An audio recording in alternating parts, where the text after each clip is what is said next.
एक राज्य जहां पर भारत में सबसे ज्यादा लिटरेसी रेट देखा गया हो और जहां पर सेक्स रेशियो मेल के कंपैरिजन में फीमेल का ज्यादा हो, और जो राज्य one of the best tourism के लिए जाना जाता हो और जहां गरीबी सबसे कम देखा गया हो, वह राज्य सुप्रीम कोर्ट के द्वारा बैंकरप्ट घोषित कर दिया जाता है। Kerala is one of the most financially unhealthy states. Kerala has run up a loss of 1,10,000 crores. Kerala is on the verge of bankruptcy. लेकिन सोचने वाली बात यह है दोस्तों कि केरला इतना डेवलप्ड स्टेट होने के बावजूद भी बैंकरप्ट घोषित क्यों हो गया? क्योंकि नॉर्थ में जितने भी गरीब राज्य हैं, वहाँ के लोग केरल पैसा कमाने के लिए जाते हैं ताकि उनके परिवार की रोजी रोटी चल सके, वो चाहे बिहार के हो, झारखंड के हो या बंगाल के हो। सभी चंद्र बिजनेस, मैं कलकत्ता का हूँ। बिहार से, मुर्शिदाबाद, बिहार। और केरल इन सबको रोजगार देने में सक्षम है, वो भी अच्छे इनकम के साथ।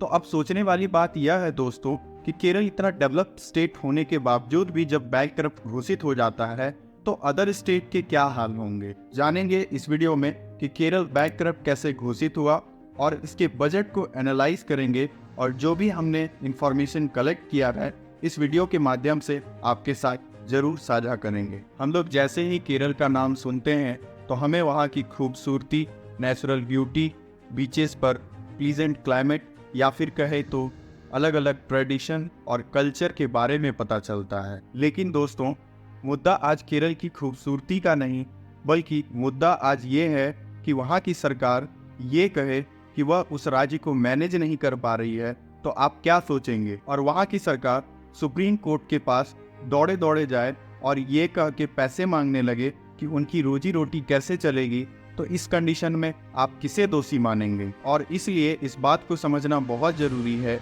कि इंडियन पॉलिटिकल सिस्टम इतना इरिस्पॉन्सिबल क्यों हो जाता है कि वोट पाने के चक्कर में अपने बजट से भी ज़्यादा वादे कर बैठता है और जनता से लिए हुए टैक्सेस को इस हद तक मिसयूज किया जाता है कि स्टेट ही बैंकरप्ट घोषित हो जाता है। केरल के CM Pinarayi Vijayan supreme court जाकर केंद्र सरकार पर यह आरोप लगाती है कि उन्हें केंद्र सरकार फंड एलोकेट नहीं कर रही है और साथ में उनके साथ इकोनॉमिक इनजस्टिस हुआ है क्योंकि सेंट्रल गवर्नमेंट उन पर इकोनॉमिक सैंक्शन लगा कर रखी हुई है, जिसको लेकर केरल के सीएम जंतर मंतर पर जाकर धरना प्रदर्शन भी किए थे। Kerala government is staging a protest in Delhi against the alleged discrimination in federal funds distribution by this center. इस प्रदर्शन में दिल्ली के सीएम अरविंद केजरीवाल और पंजाब के सीएम भगवंत मान जी का भी सेम आरोप है कि उनको भी सेंट्रल गवर्नमेंट फंड एलोकेट नहीं कर रही है और विकास के कार्यों को रोक रही है। अब इस बात में कितनी सच्चाई है दोस्तों,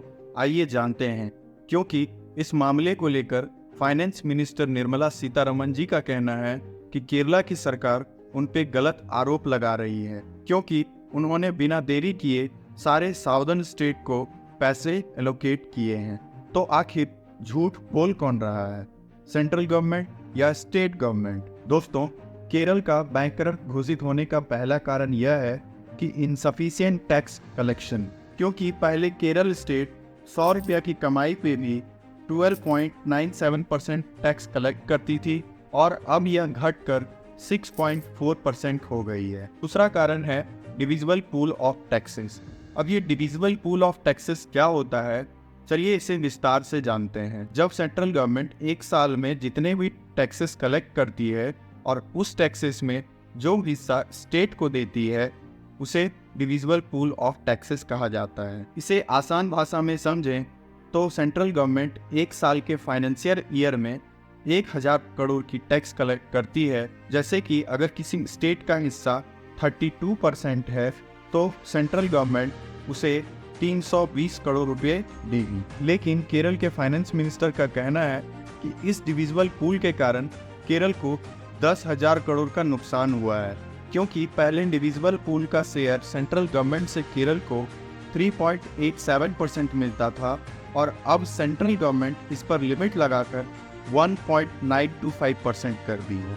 तीसरा कारण यह है कि केरल कर्ज में डूबा हुआ है, क्योंकि उमर उजाला की रिपोर्ट के अनुसार केरल की 80% कर्ज बीते 5 सालों में बढ़ा है। केरल विधानसभा में पेश आंकड़े के अनुसार केरल राज्य पर 2016-17 में 1,86,000 करोड़ रुपए का कर्ज था, जो कि 2021-22 में 3,35,000 करोड़ रुपए हो गया और इस तरह केरल राज्य पे कर्जा बढ़ता ही चला गया। और अब इस फाइनेंशियल क्राइसिस को ठीक करने के लिए केंद्र सरकार केरला गवर्नमेंट को 5,000 करोड़ रुपए की ऑफर दे रही है, लेकिन केरल सरकार इस ऑफर को साफ ठुकरा दे रही है।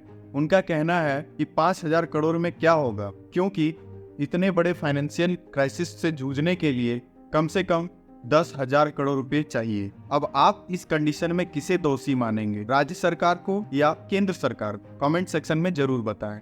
मिलते हैं नेक्स्ट वीडियो।